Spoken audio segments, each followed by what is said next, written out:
Bonjour et bienvenue. Aujourd'hui, j'aimerais vous parler de Napkin, qui est un logiciel qui sert essentiellement à faire des présentations ou des captures d'écran avec des annotations,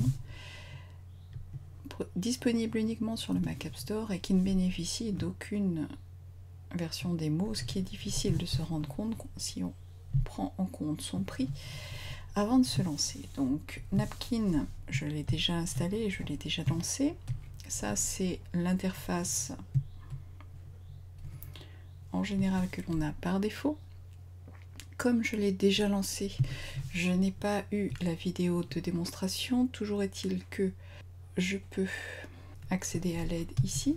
Le principe de Napkin est donc soit de prendre un cliché,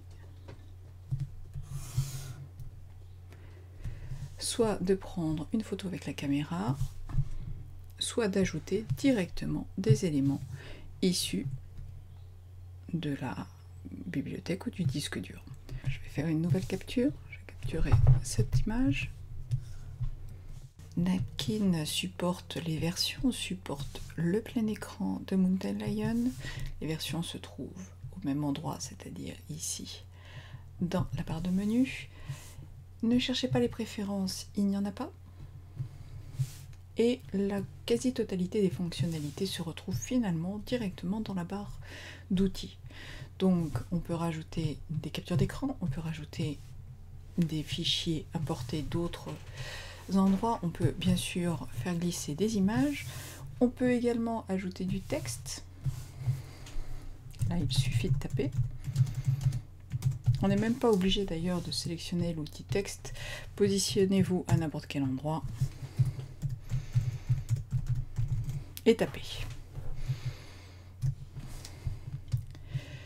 Bien sûr, avec l'outil texte, vous avez ici des styles, vous avez les polices de caractère, leur taille et éventuellement le centrage. Chaque élément, que ce soit des fichiers texte, que ce soit les images, dispose d'encadrement de type simple, c'est-à-dire photo par exemple, là c'est photo. Capsule, qui donne un effet comme les icônes iOS,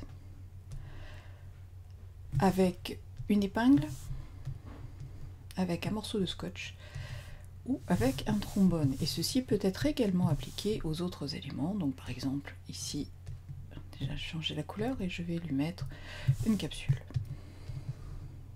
Je ne peux par contre pas modifier le type de la capsule. Donc ça c'était pour le texte. Je peux ensuite ajouter des éléments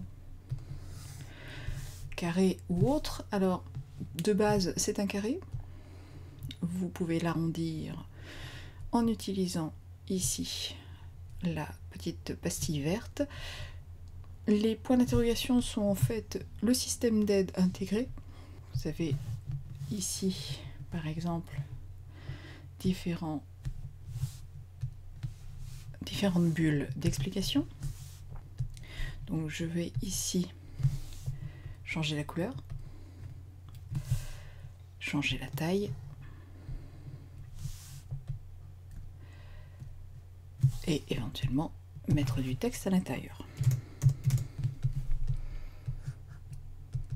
Bien sûr, le texte lui-même peut être modifié à l'intérieur de l'élément, le tout étant bien sûr associé. Outre le fait que l'on peut utiliser la barre de menu, on peut également dessiner. Alors si je maintiens la touche commande et que je dessine brièvement un carré, je vais créer un carré. Si je ne maintiens pas la touche commande, je crée des ronds. Et ce rond-là est un rond particulier que nous allons voir un petit peu plus tard. Je peux également utiliser les flèches. Alors les flèches sont créées par défaut avec les dernières caractéristiques d'image. Il faut savoir que ce sont des éléments qui vont coller tout seuls. Si vous le mettez en surbrillance au carré par exemple là, il va se maintenir. Si je reclique sur ma flèche et que je prends cette extrémité, que je la mets ici sur le texte, elle va coller également à la capsule de texte. Les flèches peuvent être modifiées comme c'est expliqué ici. Je peux changer leur couleur, je peux éventuellement modifier l'opacité en passant par la roue des couleurs, mais je ne vais pas pouvoir modifier l'épaisseur de la flèche en elle-même. Si je souhaite enlever le lien, je déplace et vous voyez l'effet nuage qui permet de dire qu'il n'y a plus de collage. Donc la capture, nous l'avons vu, caméra, pas besoin de montrer, et globalement on a fait le tour. Donc ensuite, il y a des choses un petit peu plus subtiles, donc bien sûr vous avez les guides qui vous permettent de déplacer. Vous pouvez également, lorsque vous n'avez aucune sélection, afficher le fond qui peut être de type napkin, c'est-à-dire format papier, qui peut être transparent ou qui peut être tout simplement blanc. Vous ne pouvez pas ajouter vos propres fonds.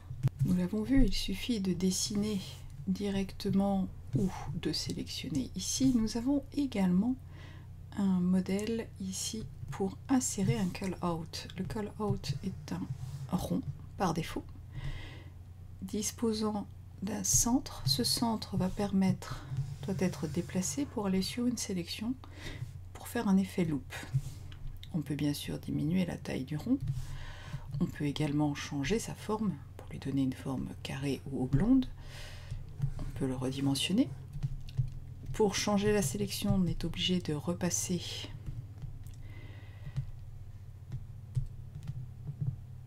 par la sélection. Il suffit de supprimer et de récupérer ici, par exemple.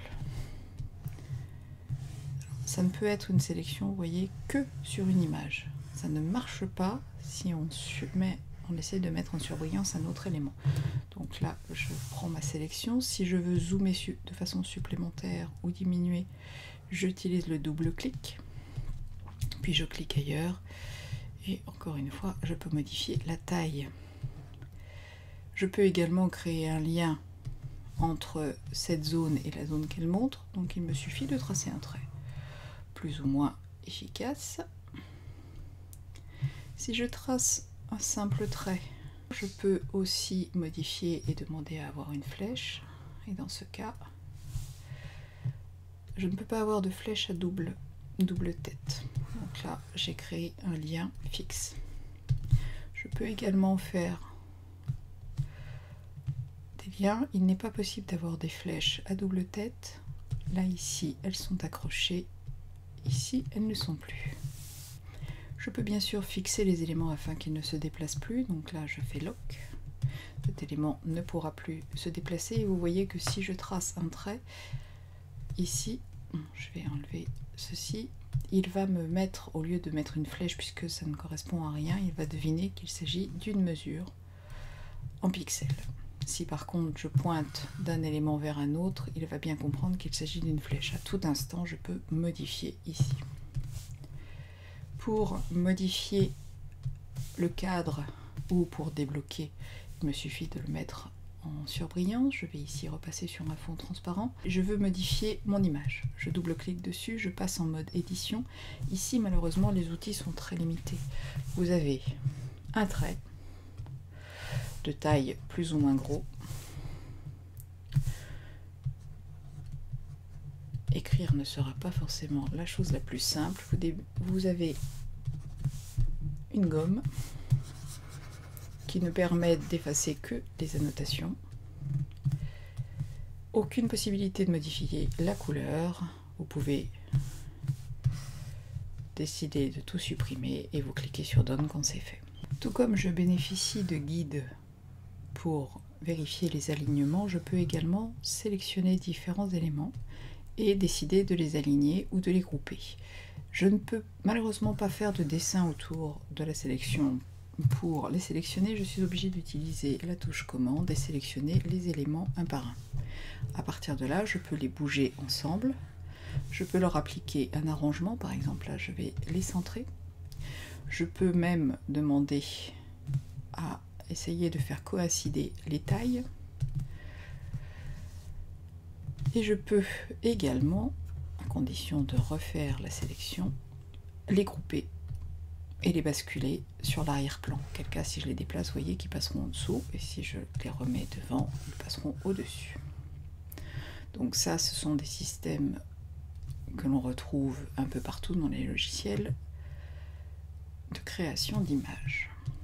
Il faudra les resélectionner pour les dégrouper. S'il est capable d'utiliser la caméra et donc de faire des clichés de visage, il est également capable de gérer les visages. Donc là, par exemple, je mets une image que je vais diminuer. Cette image, je peux bien sûr l'habiller, hein, comme toutes les images. Je peux gérer son opacité et je peux également disposer d'une fonctionnalité me permettant de masquer le visage. Donc là, il n'y a pas de choix, c'est forcément un gros rond noir. Pour défaire ce masque, il faut double-cliquer sur l'image, passer en mode édition et appuyer sur Clear. C'est le seul moyen. Donc comme vous voyez, d'ailleurs, le logiciel met un petit peu de temps avant de corriger l'image. Outre ces fonctionnalités, vous pouvez demander à avoir directement un call-out qui se fait sur le visage lui-même, de façon automatique. Alors bien sûr, vous changez ici la qualité, c'est-à-dire soit avec un certain flou, soit en densifiant les pixels. Vous pouvez modifier ici pour mettre à la taille exacte de l'image à la base. Et vous pouvez également demander à ajuster le zoom manuellement.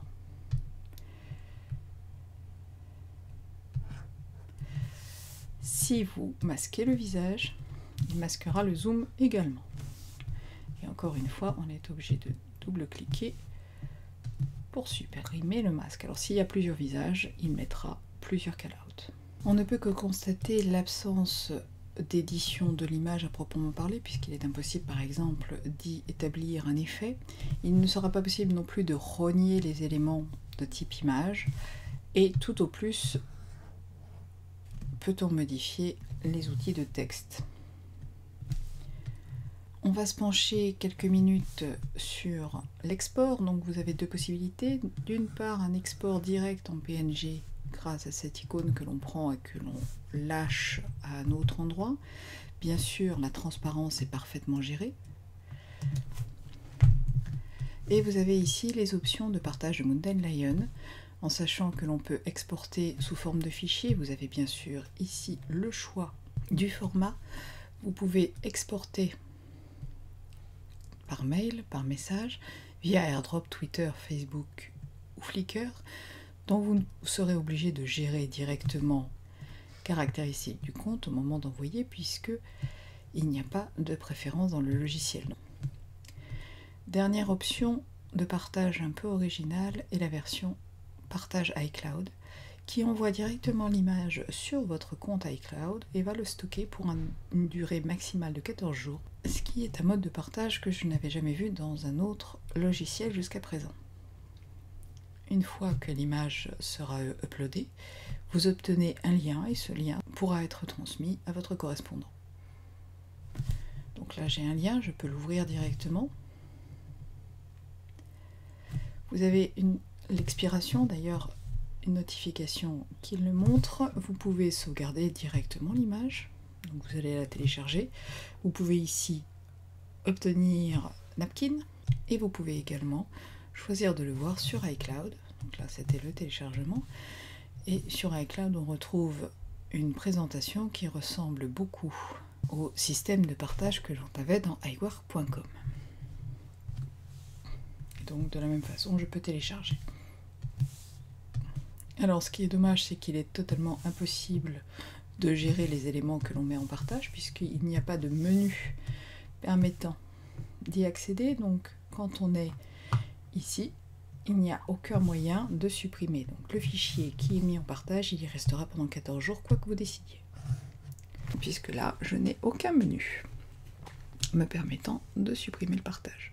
Voilà, donc on a fait globalement le tour de Napkin. Comme vous le voyez, malheureusement les fonctionnalités sont encore un petit peu jeune, il manque beaucoup d'éléments pour en faire un logiciel vraiment incontournable. Je pense qu'il faut continuer à surveiller ses évolutions. Les guides, par exemple, sont arrivés il y a très peu de temps. Mais en attendant, il reste probablement insuffisant par rapport à ce qui existe déjà sur le marché.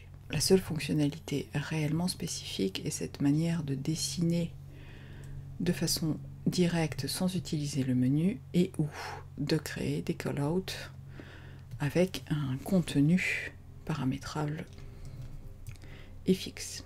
Voilà qui clôture cette présentation. Pour ma part, je vous retrouve bientôt pour un nouveau tuto. Bye bye!